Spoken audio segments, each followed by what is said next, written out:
thinking about how we are going to prepare some flower beds that might be looking a little on the thin side. We notice that some of the plants are completing their cycle, their life cycle.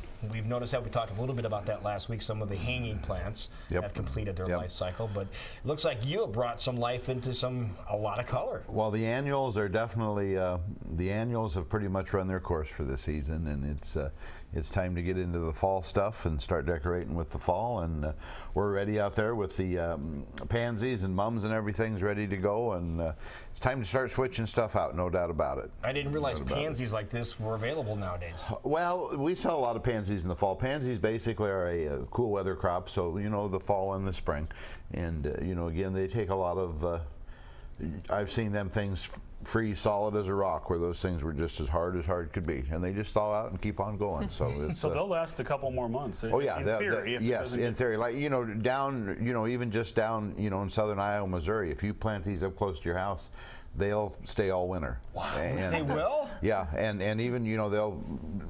There's been cases even with us when the snow melts off of them, they're still there, and then they just take off in the spring. So they're very. I mean, they're for the cold. That's why they don't. Again, if you would have planted those in the springs, they would be gone by now, just because of the heat. They don't like the heat, but. They're a good cold weather crop, and they'll do well with your mums and everything. And this is just kind of a tray of mixed colors, but we do have some out there that are just plain nice fall colors and stuff, and they do really well for the fall. Absolutely. So the discussion that I put on Facebook last night, and I've had trouble with, I've had some stuff do great this year. But one of the things I've had zero luck with are cucumbers, and I've had, I swear, 1,000 blossoms and one cucumber. And one of the things that was discussed was our lack nowadays of pollinators. We don't have the honeybees we used to. We don't.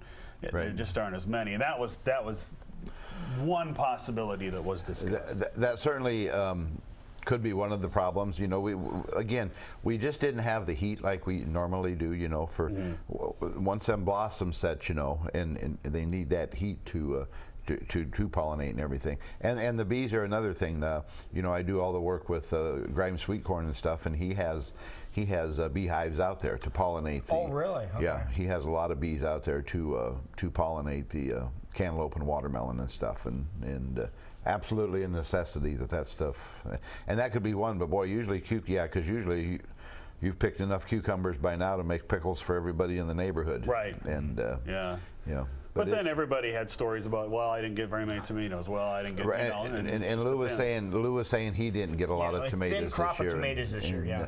And yeah, it's just. But again, they like the heat, and they really like the hot, humid nights and stuff and things, and. We just didn't have that, right? And that affects a lot of things. At least not a lot of it. Yeah, which was nice for your electric bill. It helped with the electric bill and watering, and it's funny though, because we use so much water out there watering mums, and these last couple of weeks with all this heat, man, it's just been miserable. We was real glad to see it rain a couple inches on Labor Day weekend, so we didn't have to go out and water. So people start thinking about dividing now. We talked a little bit about that last year. Yep. I think perennials that have maybe spread too far or taken up too much space. And again, it's getting time for that now that the forecast next week is perfect. We're getting some cool weather, and we've had some moisture, and definitely it's time to start thinking about that. We're getting close to time to start planting bulbs and things like that, and we're getting close now where we're kind of in no man's land now, but here in another week or two, when we really get into that fall weather, it'll be time to start getting serious about things again. Now, when should we start pulling the tomato plants up and getting them out of the garden? Well, basically it's just a case of when they get start turning brown and stuff, and if they're full of blight and all that stuff, and when they start going to pot, you might as well just pull them and get them. You don't want to leave them in there, do you? No. That's something you want to get rid of, and everything. And it's like with the Grimes sweet corn guys, they plant a lot of tomatoes, 6 or 8 different times. So the first tomatoes they planted now are gone, but they still have nice plants and are getting nice tomatoes off the last batch of transplants. But I know driving out to the greenhouse, I pass 4 or 5 places that sells tomatoes, and pretty much every week one of the signs are gone. So everybody's so starting to run out. Yeah, and that's just another good rule of thumb. It's it's time to get that last sweet corn and last fresh tomatoes and stuff from the roadside stands, because that's all going to go. What is our usual frost date? First frost? Mid-October. Yeah, so we're still a ways yet, but it's time to get your fill of that stuff at the farmers markets and things. Now you're a guy that grows the sweet corn. He staggers his planting cycle, so he has it until now, right? He has it until it freezes. I mean, he probably will. He probably has a couple plantings. I mean, he's got corn that's just now starting to tassel. So yeah. He makes that way because for him, I think his best money is early and late, because nobody has it early and nobody has it late. I mean, everybody's gardens is done now, and he's got fresh stuff. They're still picking.